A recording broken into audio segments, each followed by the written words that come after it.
আমাদের কাগজপত্রের প্রস্তুতি হয়ে গেছে।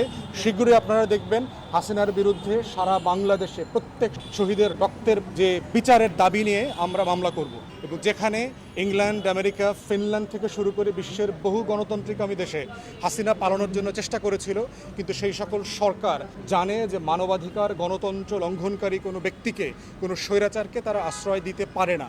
এবং আইসিসির যারা সিগনেচারি, আপনারা জানেন জাতিসংঘের সবচেয়ে সর্বোচ্চ ফৌজদারি আদালত ইন্টারন্যাশনাল ক্রিমিনাল কোর্ট তাকে প্রসিকিউট করতে পারে।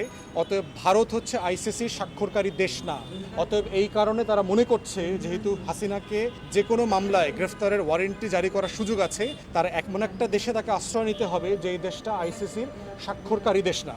দিল্লি তার জন্য এখন নিরাপদ অপশন। কিন্তু আমরা দিল্লিকে বলতে চাই, শুধু আইসিসি রেগুলেটরের বিষয় না, পৃথিবীর অনেক নাগরিক সনদ, মানবাধিকারের সনদের ভারত স্বাক্ষরকারী দেশ। অতএব আপনারা যদি হাসিনাকে এভাবে আশ্রয় প্রশ্রয় দেন, এতে ভারত সরকারের সারা দুনিয়াতে বদনাম হবে এবং সুনাম নষ্ট হবে। আমরা ভারতবাসীকে বলতে চাচ্ছি, আপনাদের দেশের সরকারকে আপনারা বলেন যে একটা অগণতান্ত্রিক স্বৈরাচারকে আশ্রয় দেওয়া এবং তাদের ভুল বিদেশ নীতির কারণে ভারত সরকারের পদত্যাগ আপনারা দাবি করতে পারেন, আপনারা প্রতিবাদ করতে পারেন। শেখ হাসিনার বিচারের ব্যাপারে আমরা ইতিমধ্যে জানি, আমাদের তরফ থেকে আমরা ইতিমধ্যে উদ্যোগ নিয়েছি হাসিনার বিরুদ্ধে এবং হাসিনার যারা বিভিন্ন ফোর্সে যারা ছিল, দায়িত্ব পালন করেছে, যাদের হুকুমে গুলি চালিয়ে হাজার হাজার আমাদের নাগরিকদেরকে, শিক্ষার্থীদেরকে হত্যা করা হয়েছে, তাদের বিরুদ্ধে দেশে এবং বিদেশে ফৌজদারি মামলা দায়ের করবার। বাংলাদেশের বিভিন্ন আদালতে ইতিমধ্যে আমাদের যারা শহীদ হয়েছেন তাদেরকে সামনে রেখে আমরা ফৌজদারি বিচারের উদ্যোগ নিয়েছি। অতিমধ্যে আপনারা দেখতে পারবেন খুব শীঘ্রই এই ধরনের আদালতের কার্যক্রম শুরু হবে।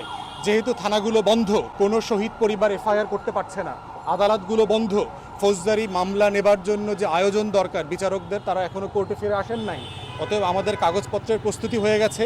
শীঘ্রই আপনারা দেখবেন হাসিনার বিরুদ্ধে সারা বাংলাদেশে প্রত্যেক শহীদের বিরুদ্ধে, শহীদের রক্তের যে বিচারের দাবি নিয়ে আমরা মামলা করব। হাজার হাজার মানুষ জীবন দিয়ে পালাতে বাধ্য করেছে, তাকে তারা